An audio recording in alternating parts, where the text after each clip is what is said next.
Welcome to the Henry C. Matthews Architectural Series. We have two more, right, Henry? After this, next week is the classical Parthenon and all those wonderful places. And then the last week is Lycia, which you've never heard of, but you will know about it when he finishes. So Henry's going to talk about some of our favorite subjects, Crete and Troy today, and I think you're going to enjoy this very much. Henry, go ahead.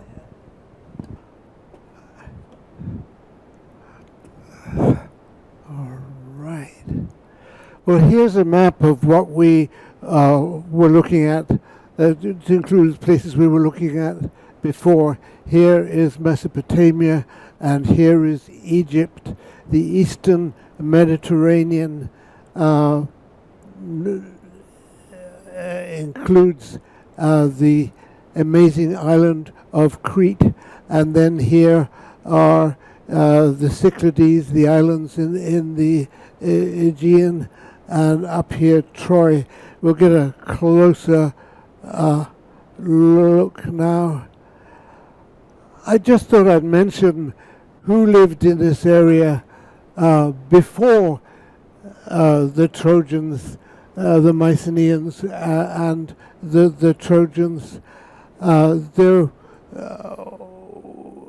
were people who lived in the middle of the 3rd millennium BCE who made beautiful, very simple structure. It almost reminds me of the modern sculptor Brancusi in the way it sort of pares down the human body to something very simple. But then moving to who lived in this area more recently, I am very happy to be talking about places today that I have been to. And I actually used to have a house on an island in the Cyclades, the island of Amorgos. And on a clear day, I could look south and see Crete in the distance. Here, here still is Amorgos. This is the village where my sister lived for 50 years, and I also had a house which was somewhere down here with views of the sunrise over the island of Naxos every evening. So here are the Cyclades. Troy is up here in northern Anatolia, and Crete here with the palace of Knossos. And then Mycenae is on the mainland in this part of Greece is known as the Peloponnese, and Mycenae and Tiryns, which we'll also look at, and Pylos are all Mycenaean cities there.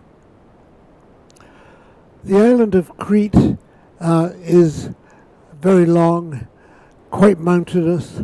Here is the palace of Knossos, which we'll be visiting, but up above them, among the mountains, is this incredible plain of Lassidi, a rich agricultural area with many windmills. And in one corner of this plain of Lassidi is the cave where Zeus was born. That's pretty spectacular, isn't it?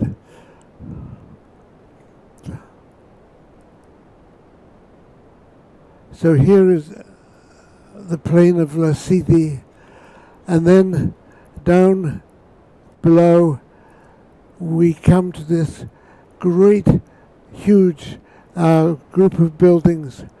What does that look like to you? Does it, by any chance, look like a maze? Indeed, underneath the palace of Knossos was a labyrinth, which was built on the orders of King Minos, who lived there by what's his name, the inventor of at the palace. It'll come to me in a moment. Yes, this palace was excavated by Arthur Evans in the early 20th century. He was absolutely sure that the legends of Minos, King Minos, and I'm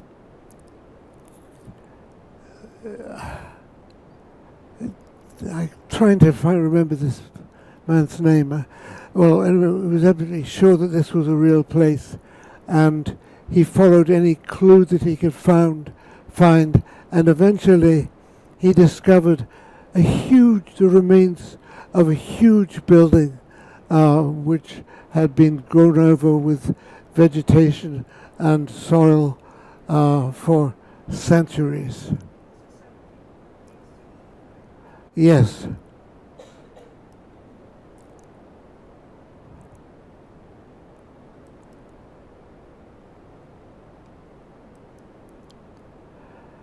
Here's an imaginary view of the labyrinth, the famous labyrinth below the palace of Knossos. I think it's rather fanciful, but I thought I'd put it in anyway. Yes, Daedalus, the father of Icarus. He was an amazing, the Greeks had a word for it, artificer, inventor. He was prisoner in the palace, and later, after everything I've talked about, he tried to escape, and he built wings, and he and his son Icarus launched themselves off into the air. But Icarus was so excited, he went too high. His father kept saying, "Come down, come down." But he actually fell to the ground. There are various famous paintings, one by Peter Bruegel, of the fall of Icarus.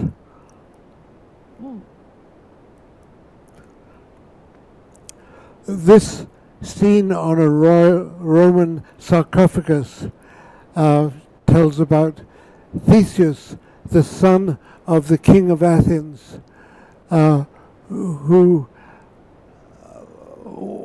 went to Crete to try to rescue the people that had been sent there. Every year, Athens was forced to send 7 men and young men and women to Crete to feed the Minotaur. The Minotaur was a wild bull that roamed through underground passages beneath the palace of Knossos.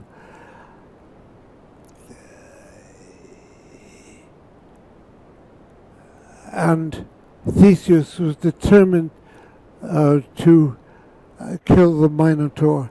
And here is a picture of a low-relief carving from the side of a Roman sarcophagus showing Theseus and Ariadne, the daughter of King Minos. And on the right-hand side, he is killing the Minotaur. And he then had to escape through this impossible labyrinth, but he had been advised to carry a ball of string with him and to let the string out as he went, and then he could follow it back. So he rescued Ariadne and took her to the island of Naxos, and there are various ends to the story, neither of them too good, but he promised his father that if he was successful in killing the Minotaur, he would have a white sail on his ship, but he forgot that. He had a black sail, and his father, King Aegean of Athens, threw himself off a cliff in despair and died. Now, I could spend the whole hour talking about the mythology, but we'd better get to the architecture. Oh, here's another image of Theseus slaying the Minotaur.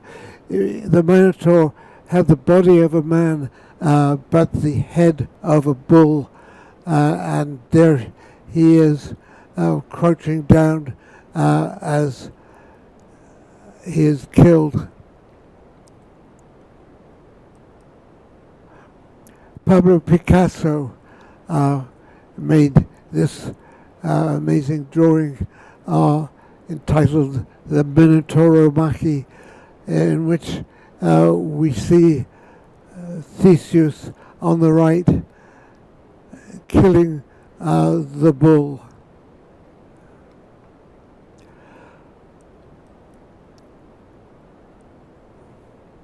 So this place must really have existed.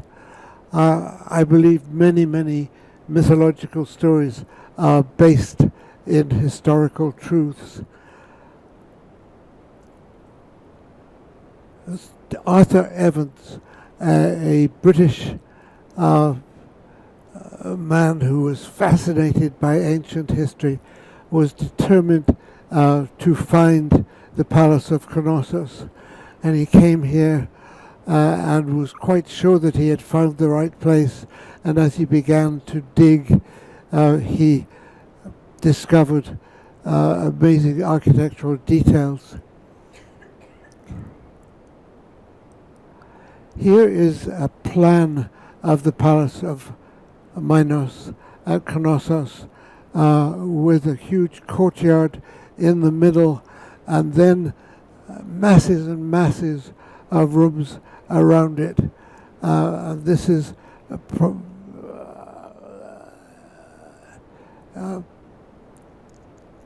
it's hard to make out what's going on here, but here it is reconstructed by an artist employed by the archaeologist.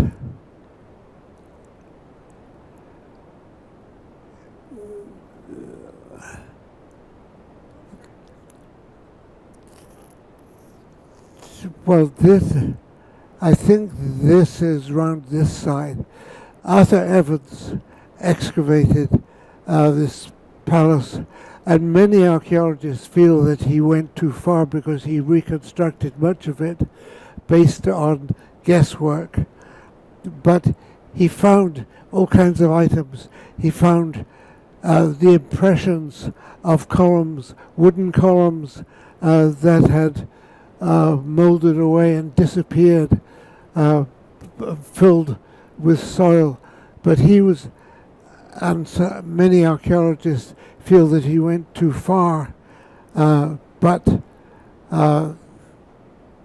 it means that when we go there, we can imagine what it was like with help from this bold archaeologist.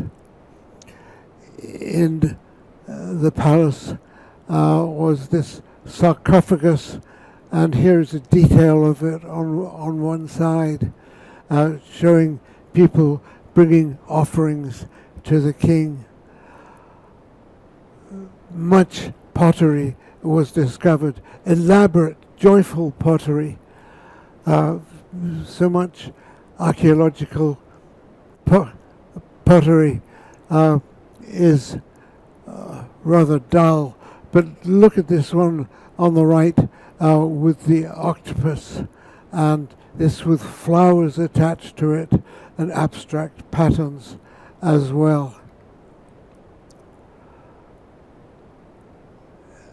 In the palace of Knossos were found these ceremonial double-headed axes known as labyrinths.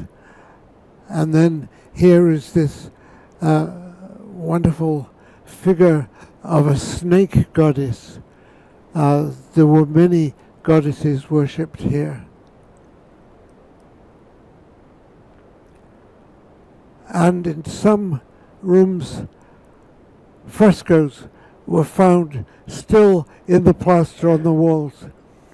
Now, Arthur Evans reconstructed a lot of the palace, and in many cases he had had walls plastered and new frescoes painted.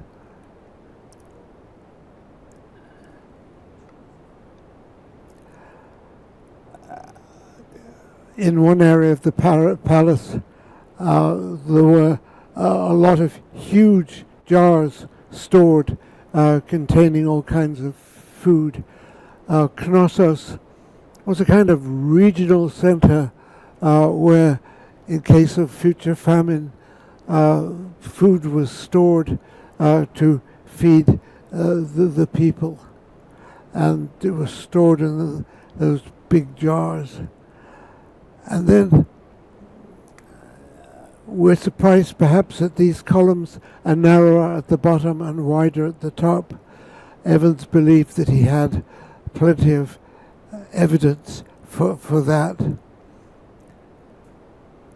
So part of what was reconstructed was a staircase. We can look down the staircase and see these columns which he knows were painted red.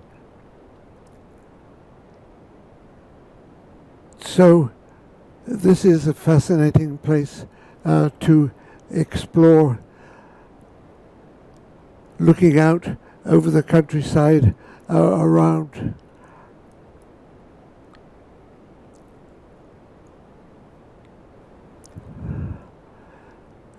This room was dubbed by Arthur Evans as the Queen's megaron, a big room with broad openings out into the landscape beyond.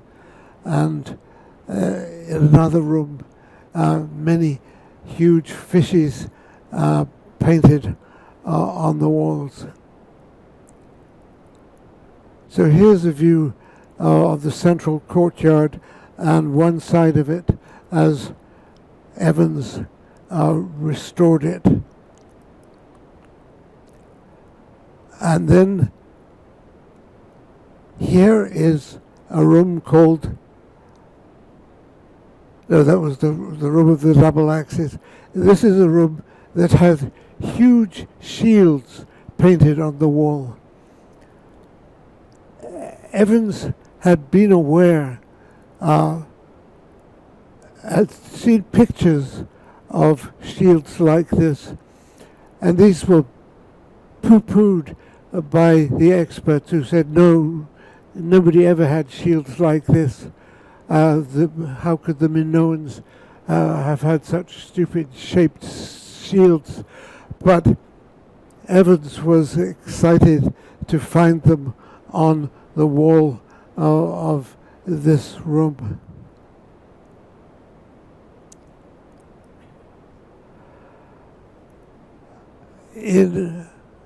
On an upper level, a room that seemed to be very important. Evans was sure that it was a throne room, and after digging, he released this throne, which still stands there today. Around the palace were many references to bulls. This bull's head, and a fresco that showed a scene of somebody leaping over a bull. So every year young Athenian men were forced to go to Athens and perform this task, this athletic, acrobatic feat. But how could anyone believe a story like that? But Evans found this picture of showing at one end of the bull a young man grabbing at his horns, then flipping it over and landing finally behind it. And then they found this wooden model of a bull leaper. How could you get into that position unless you happen to be leaping over a bull whose horns you've grasped? It's obvious that that's what they did. So the palace of Knossos seemed to vindicate ancient legends that were really, really hard to believe. Arthur Evans pulled it off, and that's why he became Sir Arthur Evans.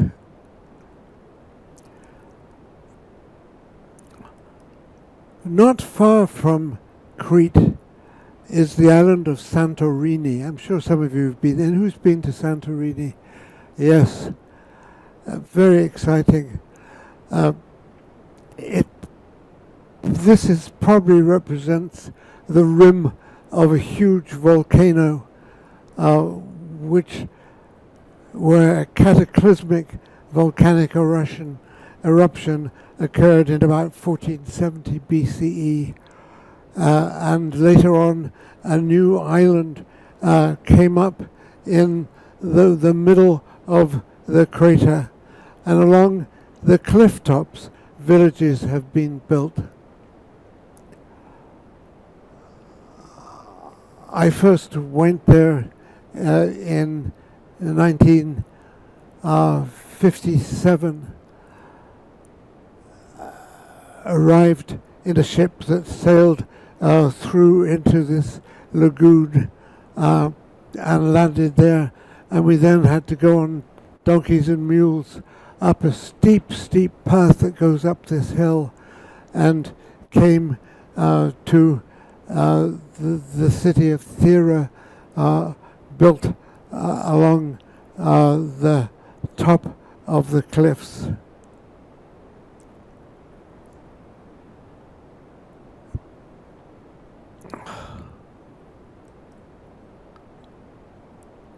If you and then there is another nearby island where there is a town, the remains of a town that was buried under a deep layer of volcanic ash, and you can visit this town, go into rooms. Well, actually, the rooms have been removed to the museum in Athens, but these rooms were highly decorated with murals. This one shows two women boxing. Good heavens! And here are these. Okay, I think I've got a there we are. A fresco found on the wall of Akrotiri in amazing condition, and it seems that experts know how to remove frescoes from walls and put them undamaged in museums. I'm sure I could do anything but make a mess of it. And here's a very strange mural that seems to be sort of fanciful. It's a landscape with rocks standing up and plants growing out of the top of them. And then another room had a fresco with these monkeys. Of course, we can't be sure that this bit was there, but if you have a monkey's tail and a monkey's head and one of a monkey's feet and some hands and arms, that's got to be a monkey. So they recreated this. And then there's a wonderful view of a maritime scene. People wondered what boats were like in the era of Minoan Crete. But here is a fresco that shows boats, many oars on these, many people rowing, also a sail that could be put up if the wind was favorable.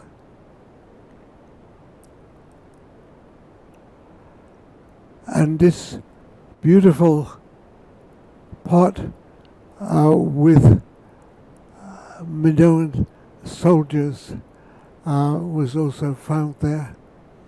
So that is really worth seeing. Well, I'm now going to take you to Mycenae. Oh, I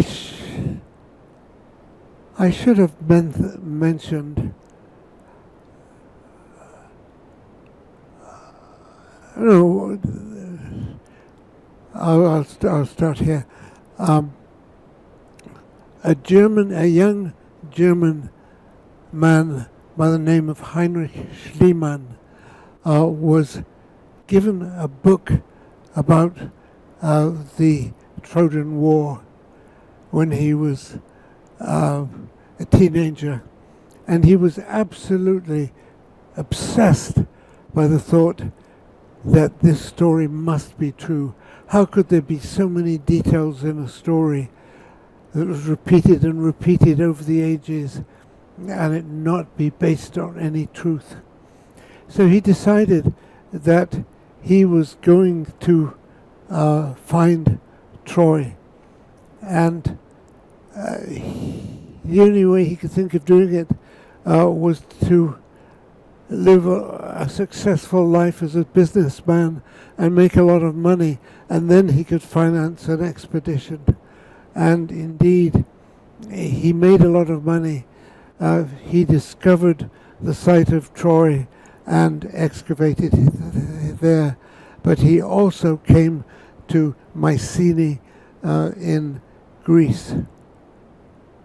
I thought I had a map, never mind.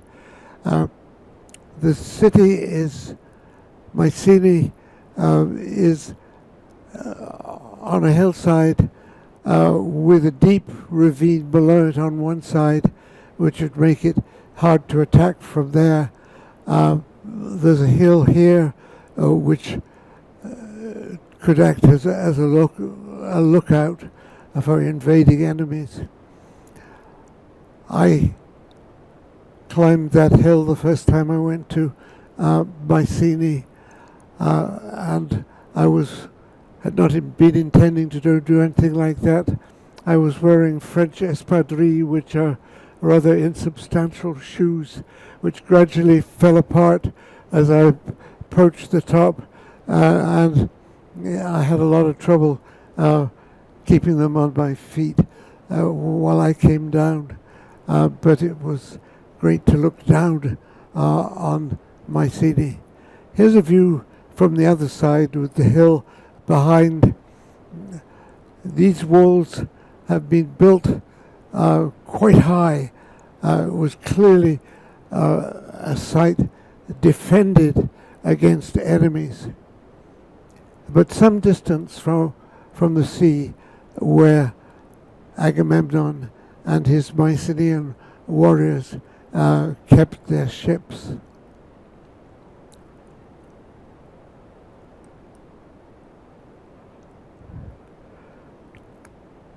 Here is an aerial view of Mycenae with its irregular outline. There is the ravine behind, and then here is a gateway known as the Lion Gate. And the city was large enough to have a huge population there. Looking at the plan,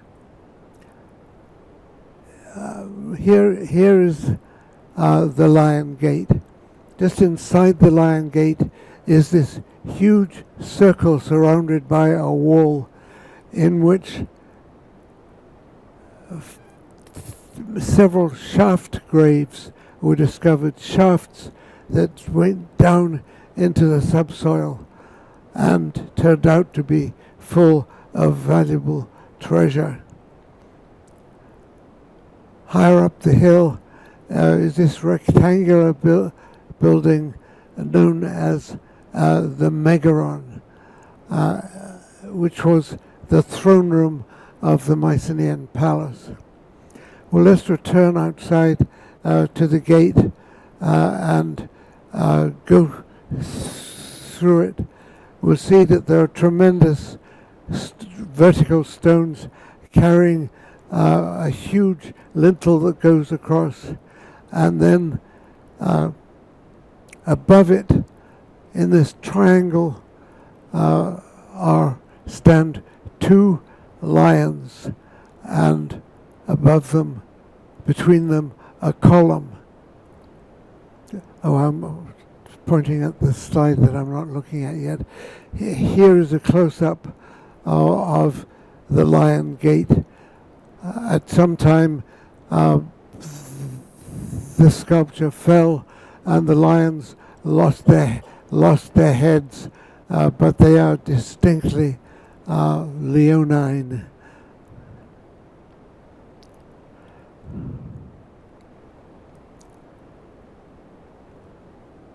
As you pass through the gate, you can look down and see this hollow in the floor where on which the gate pivoted. There was a huge wooden gate that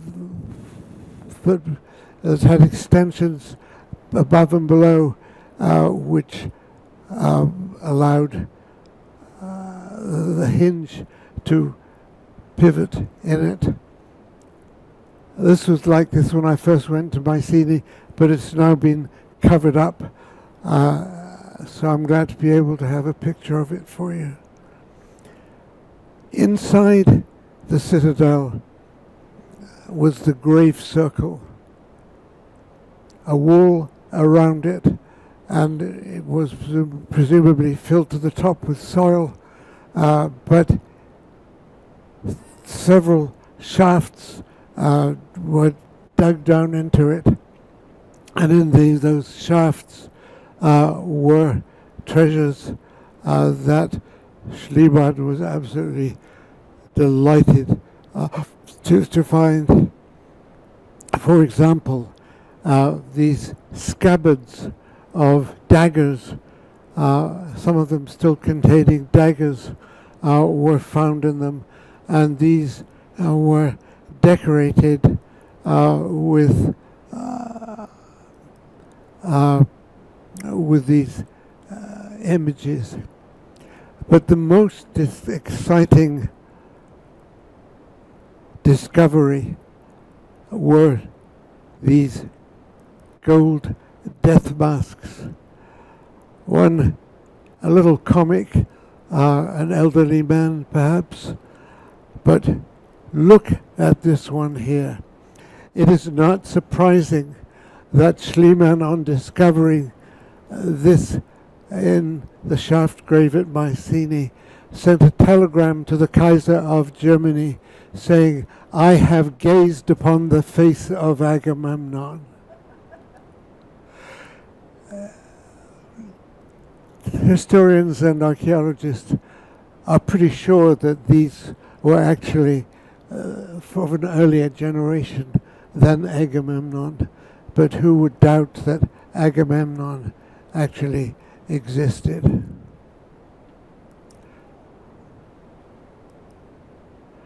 If we climb up a little way, we come to a courtyard and then an entrance from this courtyard into a room that archaeologists were sure was Agamemnon's throne room. In the middle of it was not quite central, was a hearth surrounded by stones, and then 4 columns around it must have stood on these bases supporting the roof. We will see a reconstruction of another room like this elsewhere shortly, but we can easily imagine Agamemnon, the king of Mycenae, sitting on a throne in this room, plotting to rescue Helen. Agamemnon was the brother of Menelaus, of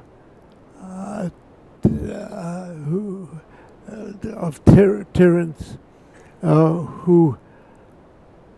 whose wife Helen was stolen by the Trojan Paris.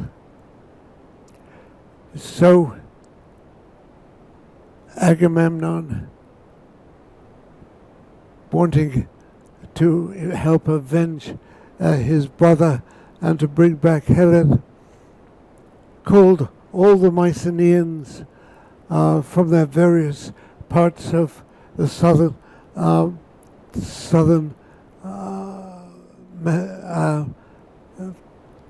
Greece to join him and fight against the Trojans.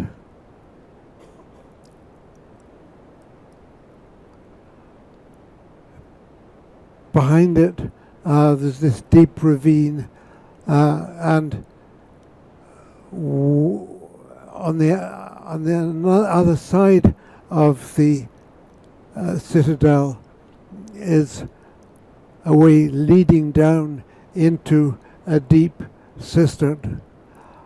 Of course, I didn't have a flashlight with me the first time I went. I climbed down here in diminishing light and eventually fell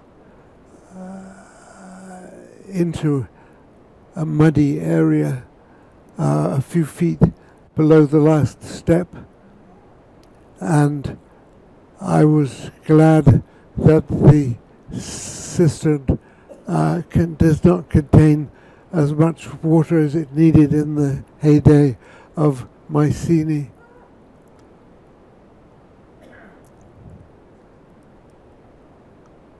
Oh, sorry, I didn't show you this, but this is the way down into this. I always forget to move on.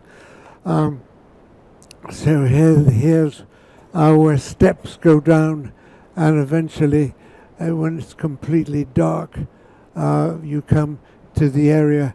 Actually, below, this is actually outside. The bottom of the passage is outside the walls of the citadel.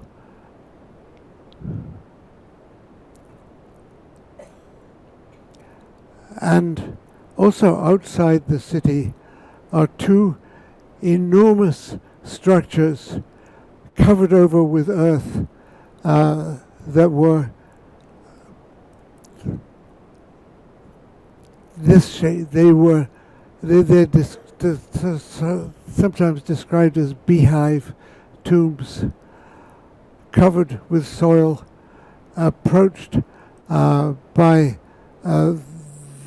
this way in that was completely buried in soil, though it would be opened up again for a new burial. A little bit of light would go in over this lintel here. And then here is the interior in which there had been several burials. These were discovered earlier than the archaeologists' visit to Troy, but enough is known about what they found to make it clear that this was the burial of a king. This one has been called by the archaeologists the treasury of Atreus. Atreus being the father of Agamemnon.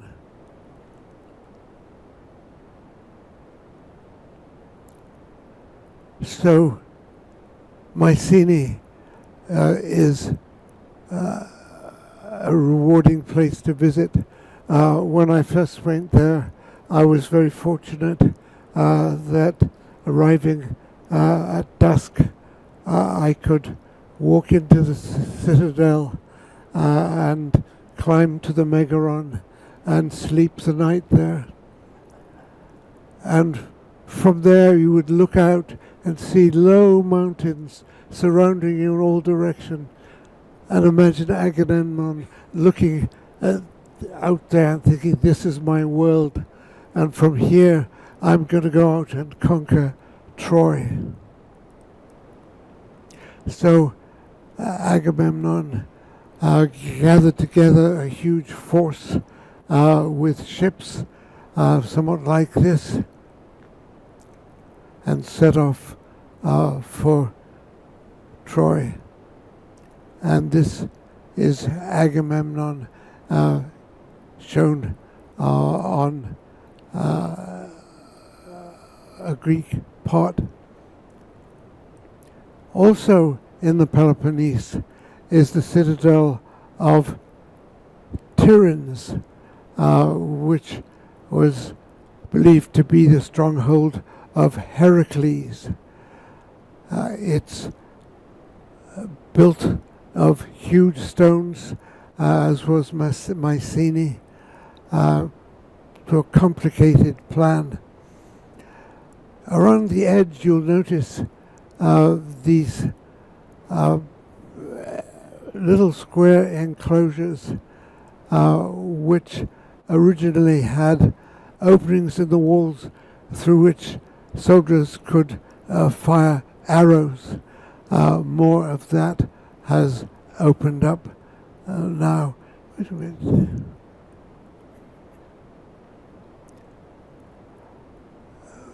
Here's an outer courtyard and then an inner courtyard, and here we see the megaron of Tiryns, an anteroom, and then a central area with 4 columns supporting the roof.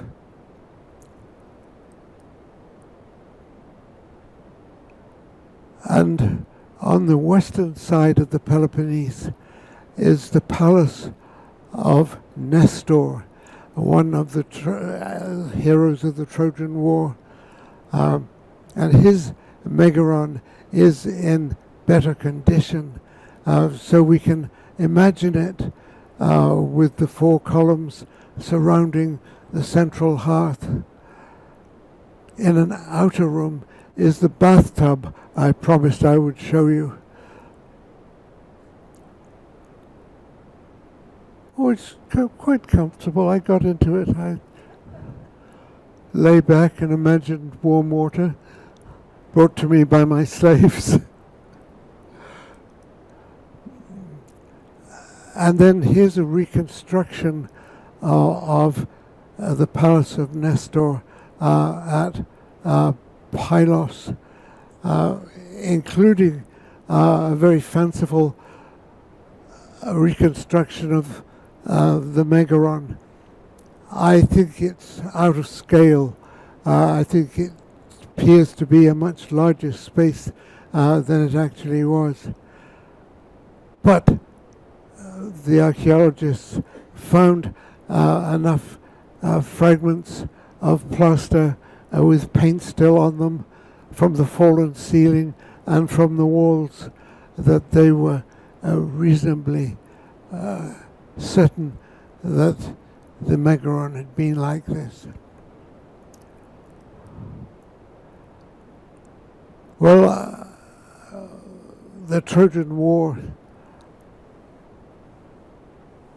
did it happen? Did it really happen? Did Troy really exist? This is the city of Troy, with walls that originally rose a lot higher than they do today. Entered through a turning passage. If you want to have a gate that will not be broken open by a battering ram, you need to have a... Oh, I lost my picture of that. It should be here. But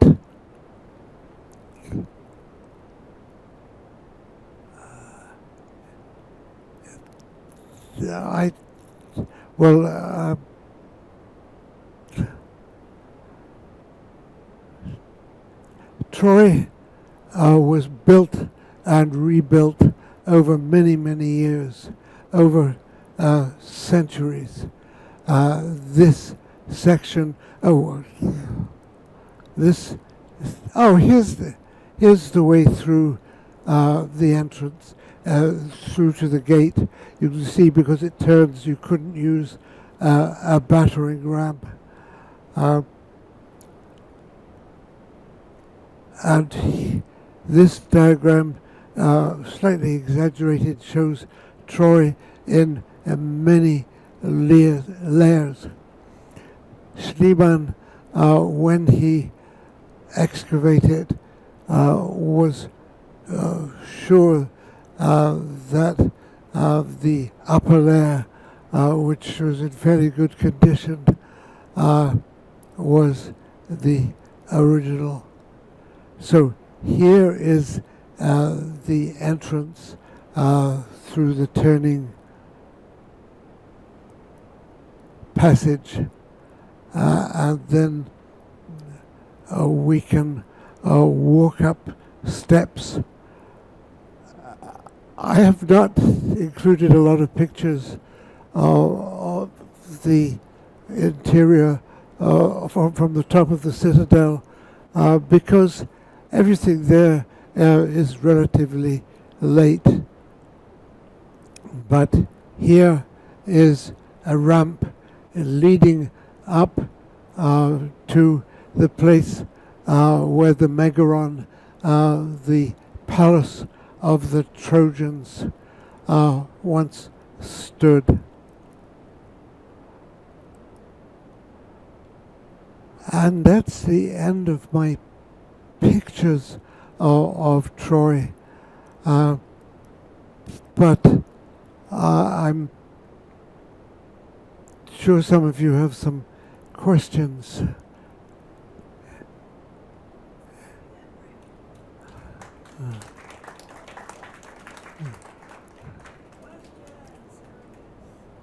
Yes.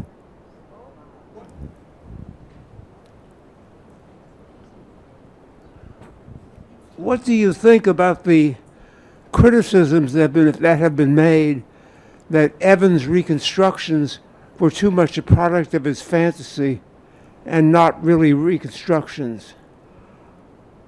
I think there's a lot of people agree with this. I'm on the fence, because when you visit Knossos, at least there's something to see based on whatever evidence Evans could find.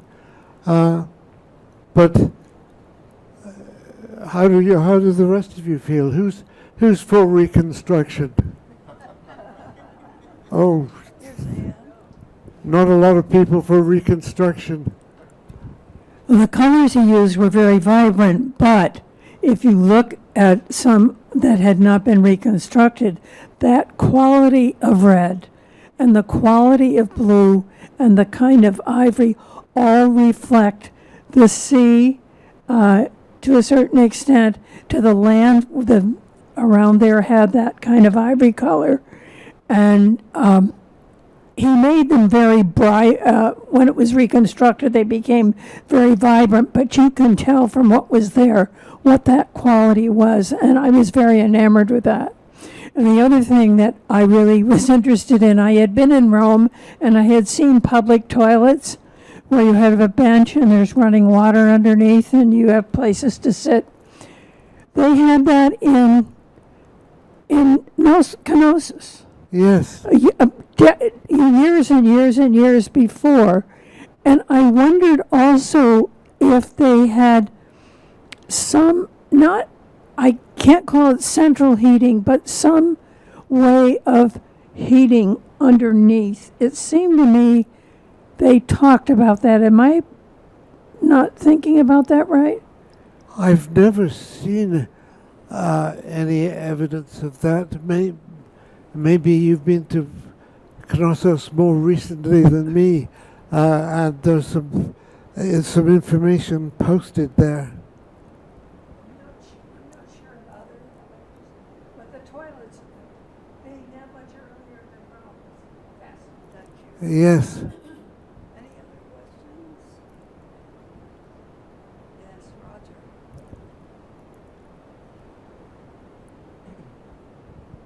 Thank you, Henry. I've always been curious, and I didn't read anything about it. Who funded Evans? Because he didn't seem like the typical archaeologist. Well, he was wealthy himself.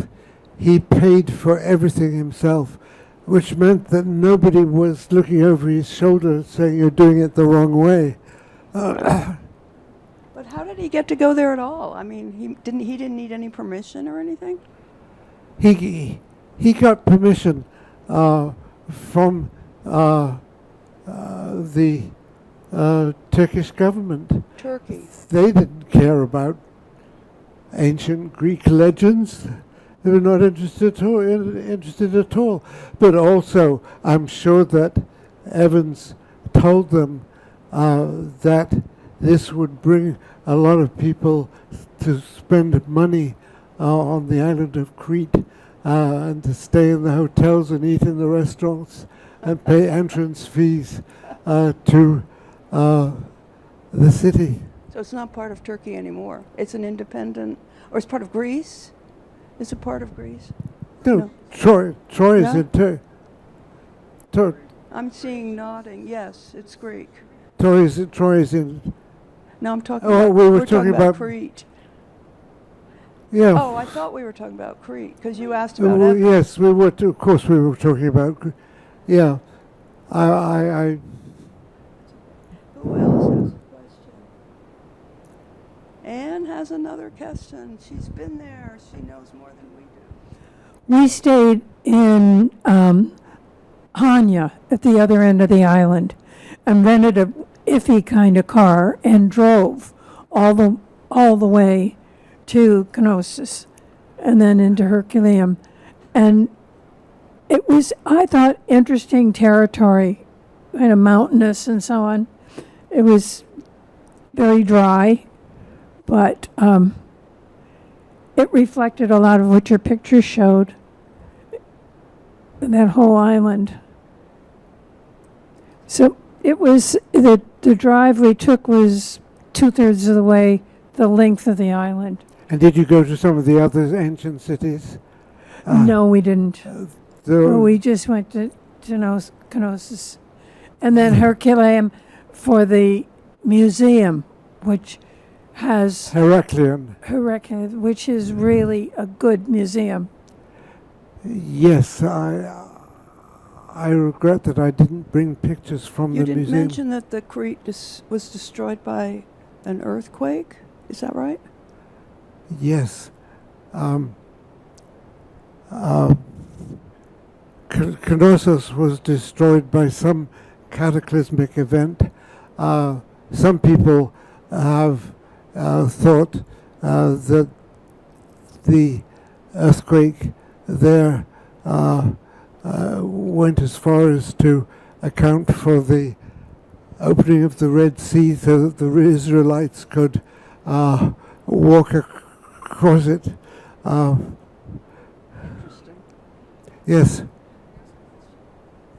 You were talking about asking whether we believed in the reconstruction or not. Yeah. And my thought on that is that anyone can come up with any kind of visualization, to me, is at least one person's thought. Yes. And without that, how can you imagine anything else? So if nothing else, he's given you a basis to think around or work with or imagine from. Well, Because Sir Arthur Evans spent years and years there looking at every piece of evidence he could possibly find.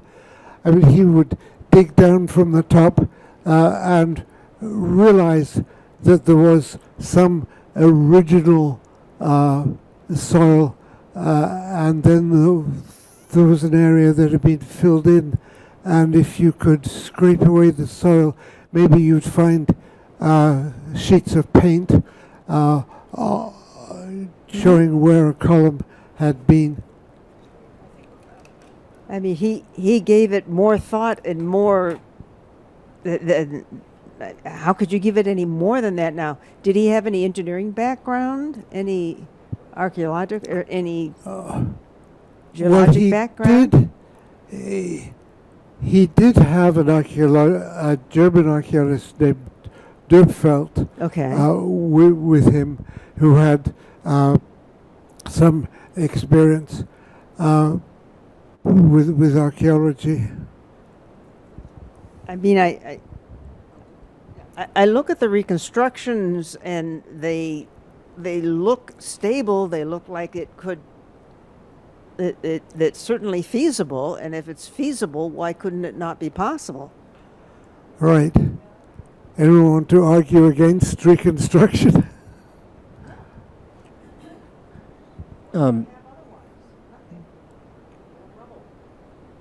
We have been there too, and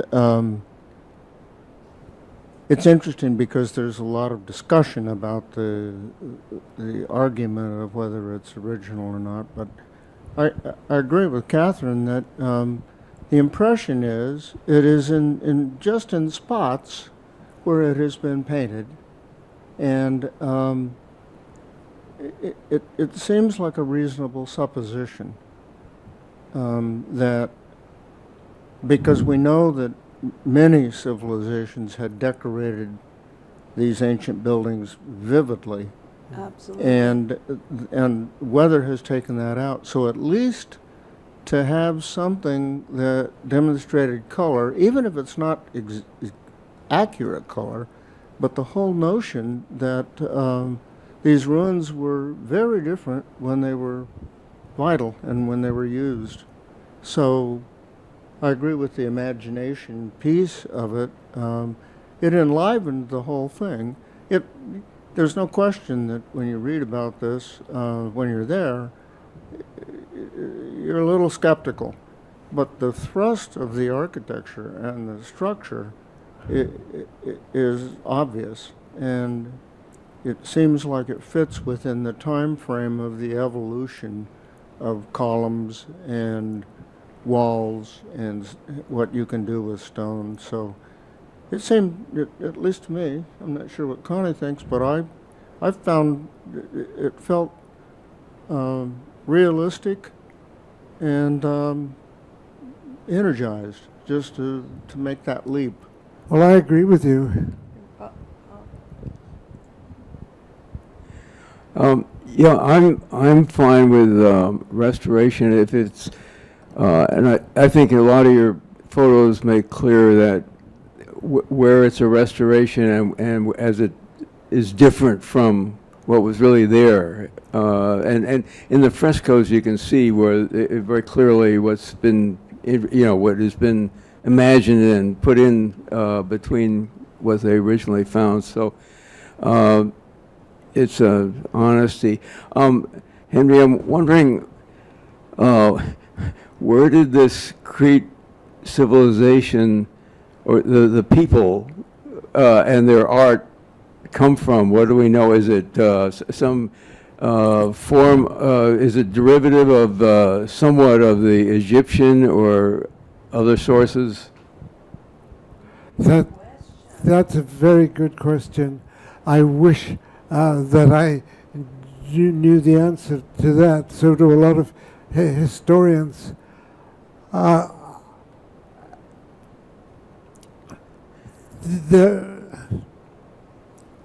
Did the Trojans come from the same place as the Mycenaeans? Probably not. They or the Cretans.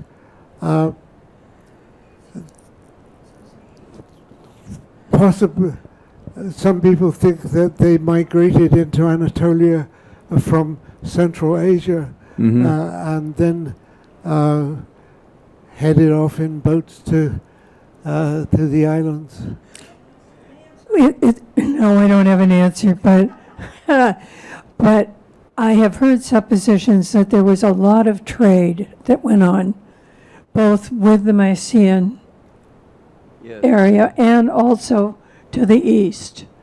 And so they could have maybe migrated from the east, I don't know. But there was a lot of trade that went on until the cataclysm, which really destroyed. And by that time, there had been a lot of trade back and forth between Mycenae and other Greek settlements.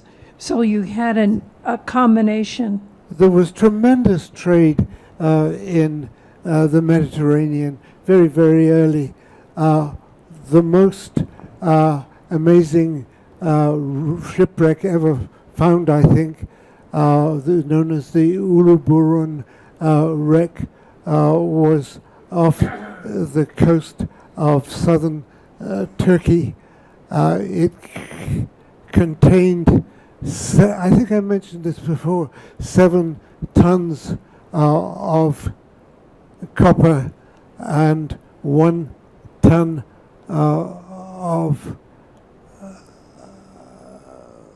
tin, which is very interesting because that is about the proportion you need to make bronze. Bronze is an alloy of copper and tin, but this wreck contained beautiful jewelry, food, amphoras of oil and wine.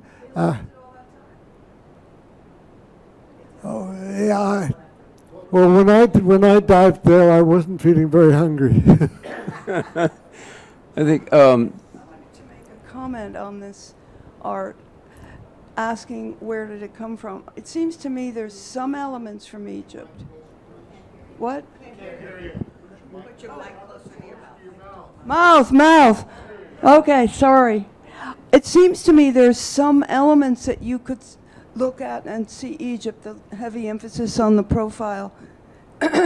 But I think because it was an island, there may have been a couple of painters that came over from Egypt, but I think they developed their own indigenous variations on the styles around them. Well, I wish I could bring up some Egyptian scenes. You know that the Egyptians painted human figures in almost the same way, generation after generation, and you know they had strange positions. They never said, but in one period, there was one period, the Amarna period in Egypt, when the pharaoh Akhenaten, was that him? When Akhenaten, his painters seemed to paint in a different way, and then they reverted to the traditions. And there's a theory that after the destruction by the great volcanic eruption of Crete, some Minoan artists went to Egypt and worked there. Have you heard that theory? No, but I say why not? Why not? Yes. Chronologically? Yeah, it works chronologically, but artistically too. I mean, where did this offbeat pharaoh get his ideas from?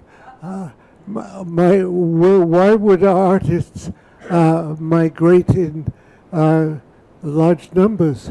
There may have just been the. I like it. Yes.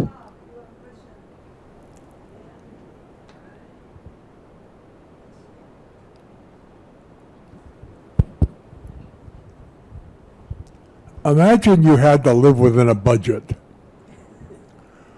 Would you be better off, would we be better off as a civilization refining details of what life was like in ancient Troy or going to Mars? What if you had to make that choice? Do we understand our past, or do we strive for a possible future that wouldn't exist without that exploration? Well, I wish that question could force Elon Musk to spend his fortune on archaeology rather than what he's spending it on these days. Yeah, that's a great question. Yeah. Just wanted to comment on the relations between some of these cultures that, like Mycenae and Knossos, that more recent archaeology and the technology, the DNA and technology to identify. The dating and also the who was there and who they were related to. That I think up till maybe 2-3 decades ago, there was a strong theory that Knossos and Mycenae were very different. Mycenae was more warlike, Knossos was more peaceful, but more recently there are saying that they were actually quite in touch and related to each other. And anyway, this is all going on now, but reflects the active trading and connections that people have mentioned. Well, in fairly recent times, people seem to believe that the Mycenaeans overran a great deal of the Greek world and that they occupied Knossos. Not everyone. After the Minoan era, after. This is irrelevant, but when my wife and I visited Heraklion, it was a Saturday, and we stayed at a little hotel on the main street of Heraklion, and it was very noisy. And so at about 9:30, I went down to the front desk and said, "Do you have a quieter room?" And he said, "Sure." And so I handed him my key, and he said, "No, you can keep the key. The same key opens all the rooms here."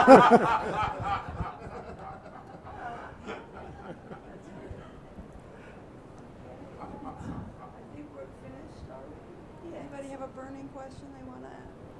Thank you very much, Henry. Well, next week we will move to Greece.